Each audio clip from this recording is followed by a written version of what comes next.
Hello and welcome. It's the chat. I am Manny.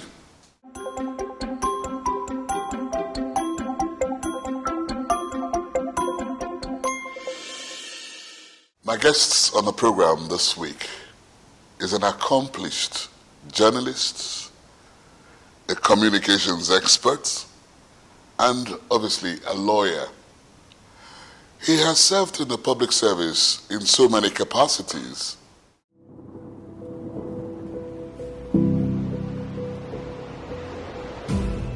TONNIE Iredia is a broadcast journalist, communications scholar, and lawyer, the 7th Director General of the National Orientation Agency, and former Director General of the Nigerian Television Authority. TONNIE was born on January 31st, 1949, in Benin City. After his primary education, he attended Loyola College in Ibadan, from where he proceeded to the University of Ibadan, University of Benin, and University of Abuja. His first job as a journalist was with the Nigerian Television Authority. He was then deployed by the military in 1987 to the National Electoral Commission. Here, he became the pioneer director of public affairs. He was at the forefront of the June 1993 presidential election, which was annulled by the then military administration. After the election of 1993, he was deployed to the National Orientation Agency as a director. He was with the NOA until 1999, when he was redeployed back to the NTA as executive director, news and current affairs, and in 2002 was appointed the Director General of the Nigerian Television Authority in 2003, until 2008, when he officially retired. During his time as the DG NTA, he was instrumental in introducing Level 16 salary scale, creating room for 36 general managers, and this rippled through levels of the organization. Also, he led the construction of infrastructure within the NTA Lagos office, the headquarters in Abuja, and other state offices. TONNIE also led the team that conceptualized, designed, and launched the NTA International platform, leading the path for broadcast digitization. For his contributions to national development, he received the National Honors Award of Officer of the Order of the Niger, OON, and is a fellow of numerous institutions. TONNIE Iredia spends his retirement writing and contributing to national dailies in the company of his family.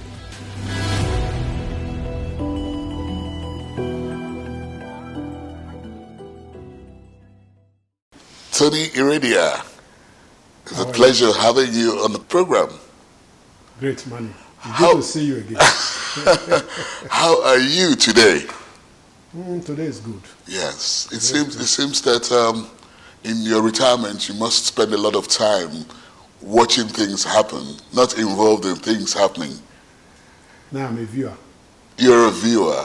I know that in your early days, it was more like a problem, funding your education, wasn't it? Oh yes, not many Nigerians at that time could beat their chest and say, oh, I had a good rosy time.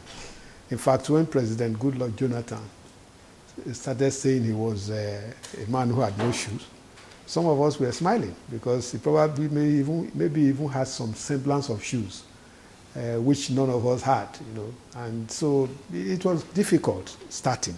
Yes. One, because of the level of development of society, and two, because maybe some parts of the country, there was a lot of poverty index one could talk about. So it wasn't really easy at all. But, the thing is that when it ends well, you hardly remember all those. Well, of course, you surmounted all those Yeah, so you don't remember the issues problems anymore. So did you want to become a journalist from the beginning? Well, yes, I wanted to. And why? Because I liked the way the profession presented itself, especially at that time. I was very inquisitive and adventurous fellow. Would you also add troublesome to that? Well, you won't say that. You say that to yourself. Some bigger people might say so. Okay. And they'll be permitted because they are bigger. Yeah, Pierre, you came into prominence with the Electoral Commission, wasn't it? When you were public affairs. Yes, it depends. Director. It depends on who is looking at it. But quite a lot of people only remember that I was in the NTA. Not many remember that I was in the Electoral Commission. Well, I do. Well, yes, because you've done your research or you have a background knowledge, which is what we're talking about. And also, you see, the thing is, because of the way the Electoral Commission job ended, there was always this tendency to forget about it. You know, it was the June 12, 1993 presidential election, which for the first time in the history of this country was annulled. And so it ended abruptly. Those of us who were saddled with the task of conducting it, we were taken aback. So when the election results were annulled, I mean, it was just funny. So what did you have to do? I was personally touched in two ways. One, I was the person that was placing the results on the big boards, and the media were coming to look at it there and then further amplify. And the elections were dropping, election results were dropping as we were placing it. Yes, they were dropping, and people were picking it, and so I was the one doing that. So just before we got to the end, an instruction came I should stop. And that was the first sign I got. Where did that come from? I didn't know. Well, naturally, it came from my own commission. I said, okay, I stopped. But I started to fear.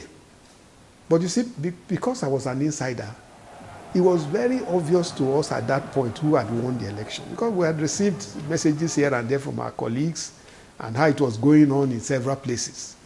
So when they said stop, I knew something fishy was coming. But more importantly, the next day I was arrested. And I was kept by the security people for several hours. At the end of the day, the then boss came and said, "Oh, they are very sorry. It's a kind of error. It wasn't me they wanted to invite."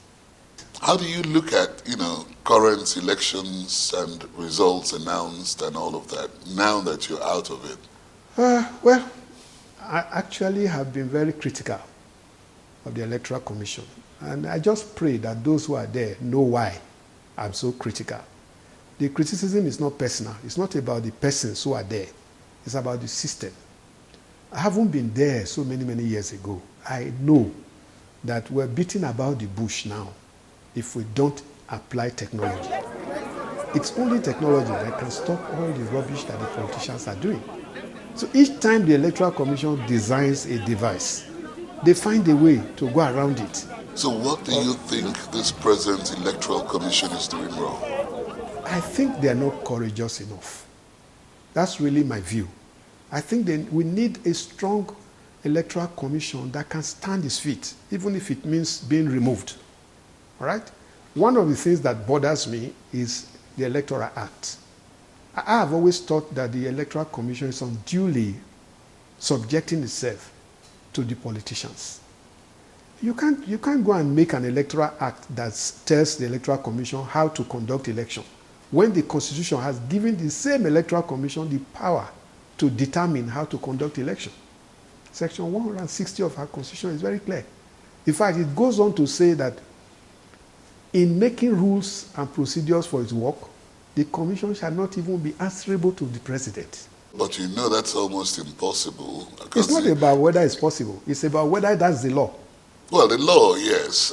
But to think of it, if I appoint you as the head of Electoral Commission, you're answerable to me. Yes, but there is a big but. And what is the big but? You won't employ me and tell me I'm independent. Because if you tell me I'm independent, then I'm not answerable to you. You won't also go and put that in the law. Because if you put it in the law, I will be able to draw your attention over and over again that this is not how I want to work. Even in the NTA, which is not really so controversial as the Electoral Commission is, a lot of efforts were made to control me, to say, oh, don't cover this party, cover this party. I said, no. The Electoral Act says that every political party shall be granted equal opportunity. So for you to tell me that I should not do it, you have to remove it first from the law. I can't disobey the law and obey you simply because I want to keep the job, so you can take the job. Let's take a little bit of the time you spent at the National Orientation Agency. You were once the Director General. Yeah. How did it feel doing that job? Well, it ended up to be quite exciting. This was an agency that can actually turn the nation around if it is given the wherewithal to do so. Because the greatest problem in Nigeria till today is attitude. If we can just change our attitude, many things will go well. While you were there, did you think you did well as the Director General? Well, it's not really the best thing to rate yourself. The scope of work there was quite exciting because it meant that every job in this country had a branch of the orientation agency interest, right? Whatever anybody is doing, it was our duty to publicize it.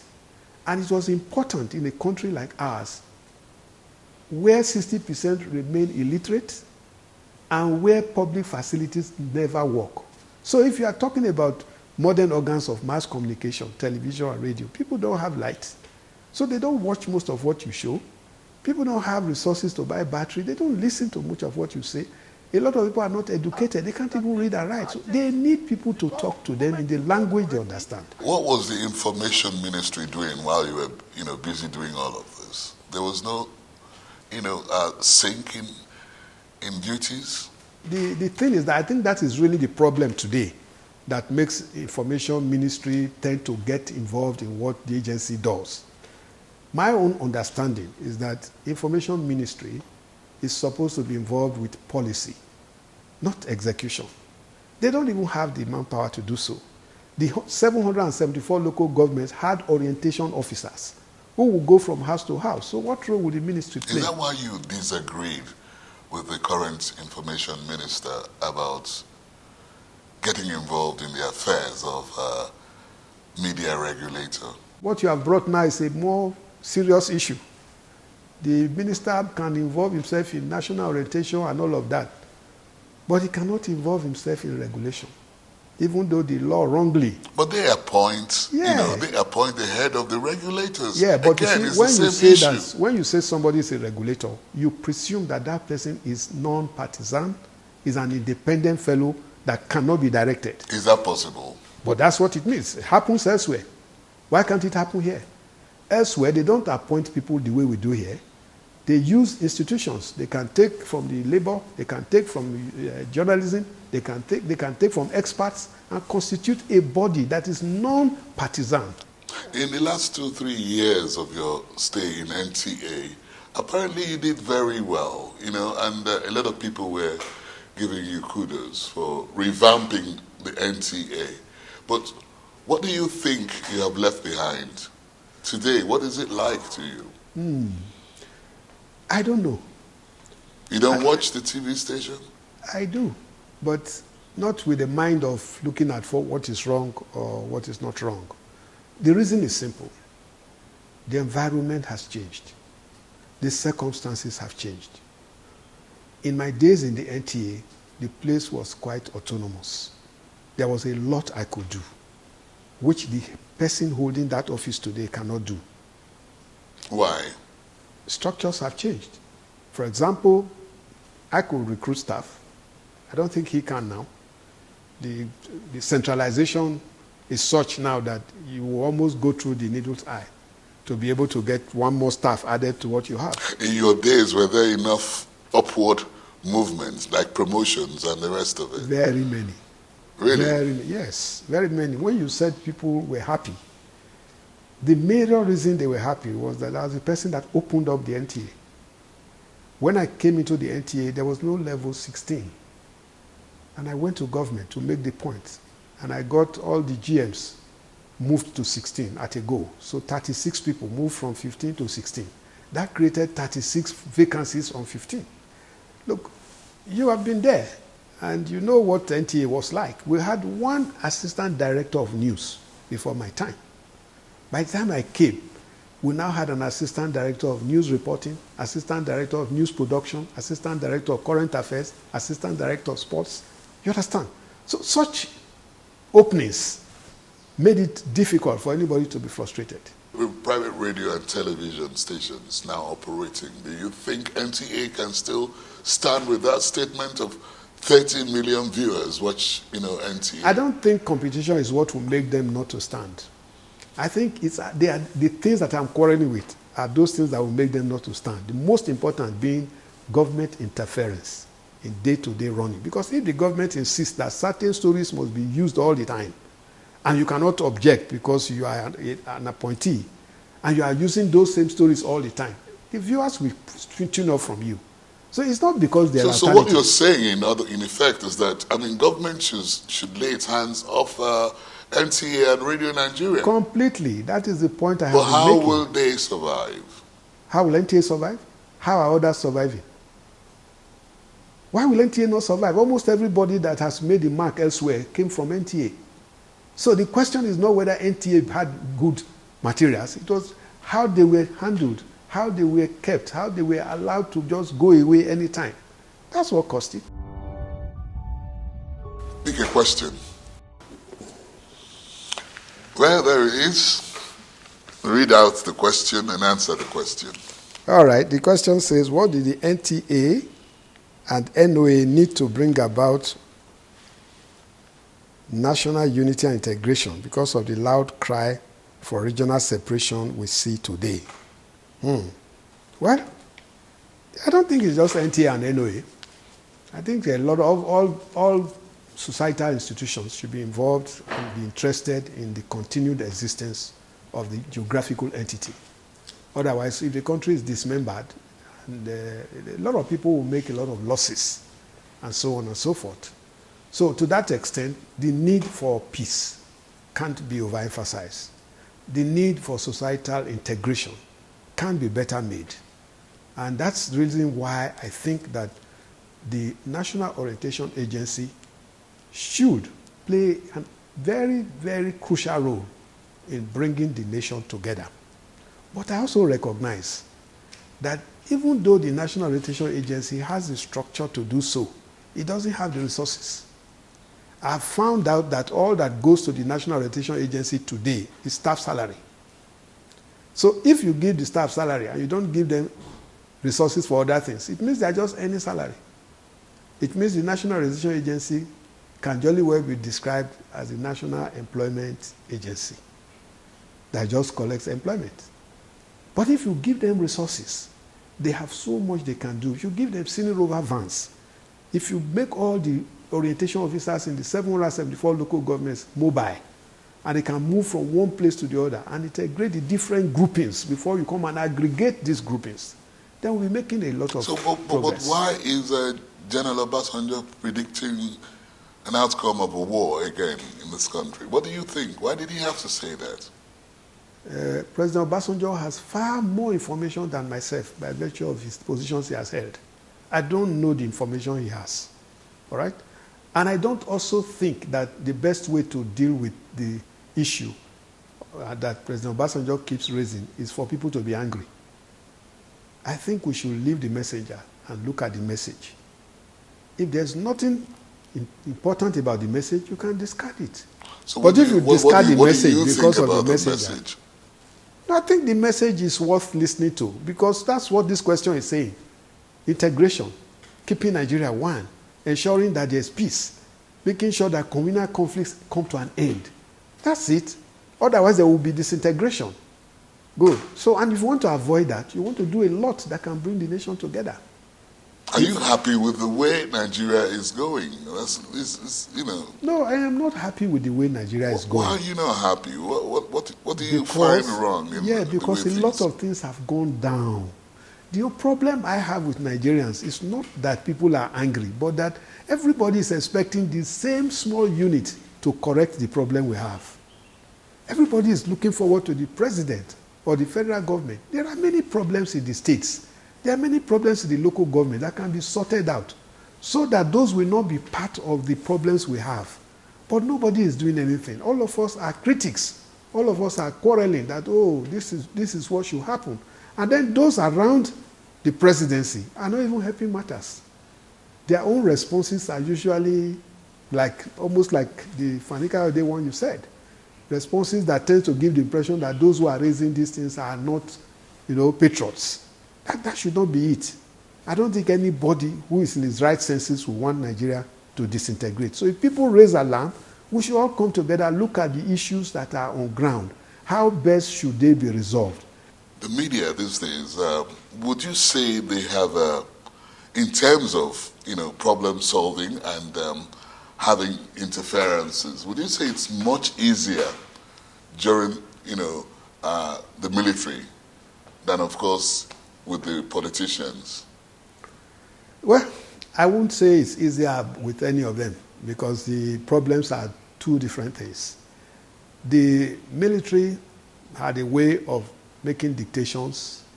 The civilians have a way of making dictations. The only thing is that while one is forceful, the other is surreptitious.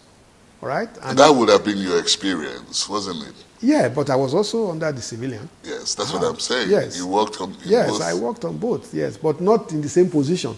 Right? I was DGNTA under the civilian administration. Almost a DG under Electoral Commission as well. Well, yes, I was a director there, but the difference there then was that the military people were pretending that they were not politicians. All right? So we were able to hide under their pretenses to do some of the things we wanted to do.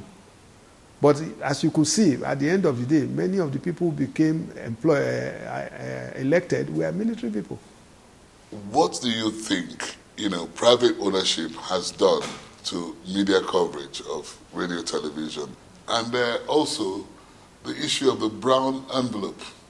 I think it's something that we need to do something about.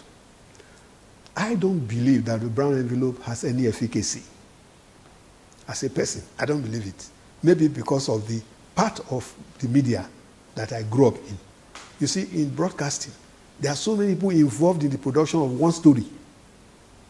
How many of them are you going to give brown envelope to? If you give brown envelope to the reporter who came to your organization, that reporter is not going to come back and tell the others that I was giving brown envelope. And so because he didn't have the courage to say that, the editor can throw away that story, not on the basis of any other thing, but that it's not professionally sound. All right? And the editor is not committed to the story because he was not bribed. Are you getting my point? So to bribe a reporter is risky. There's no evidence that your story will come out simply because you have bribed the reporter. So I've always, wherever I go, I've always told people that they should discard brown envelope. Have a good relationship with the media. If you have a good relationship with the media, you get far more support from them than attempting to give bribe. And I don't think anybody who works in a private organization can carry a story that his proprietor doesn't want. So just like the government can stop NTA, the owner of a private station can stop his workers. That is why ownership control is better than government control. What I mean, don't be saying government control. Say ownership control, because every owner controls. All right? Whether the person is government, whether the person is an individual, whether it's a corporate organization, it is not possible, for example, for you to carry a story that is defamatory of the owner of your channels. You can't do it. So that's just like government. And I think that people should stop trying to give the impression that once an organization is private, all is well. It's not true.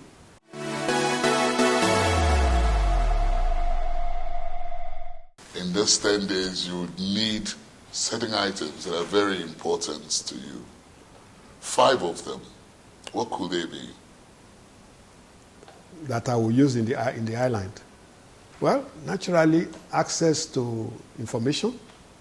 Could be a phone, could be an internet, whatever, right? So that I will continue to know what is happening, and I continue to make contributions to societal issues and so on and so forth. And then I presume that in that island, there will be means of livelihood, right? I don't think you are going to put me there for 10 days on hunger strike. So I will need food. Have you ever been on hunger strike? So I will need food. Yeah. Yes. And I will also want to have opportunity to write. Are you a church-going person? Oh, yes. Oh, yes. But those are things that have to be there. I can't take the church anyway. No, the Bible you can. Okay, yeah, okay. What I will ask is, if the place is not isolated, I would like to have my family with me. No. Oh, my family cannot be there? Just you. What will you tell them that you are taking me into an island for? Do you read books? Yes, I read books, but that's not my specialty. I believe that books that are written are the ideas of other people. But usually I'm more interested in my opinion. So when I write, a lot of people complain about it, and I tell them, why don't you write your own? So while there, I would like to write a book. How would you describe a TONNIE Iredia? Nigerian citizen, and then I will borrow your introduction today, communication scholar, broadcast journalist, and lawyer. Tony, thank you for being on the program. You're welcome. I've enjoyed it. Have you? Of course. You know, it's not too easy to be on this other side. Thanks a lot. It's been Tony Iredia on the program, The Chat. I am Manny. See you again. The Chat is produced by Channels Television. You can watch it again online. Just visit our social media platforms: Twitter, YouTube, Facebook.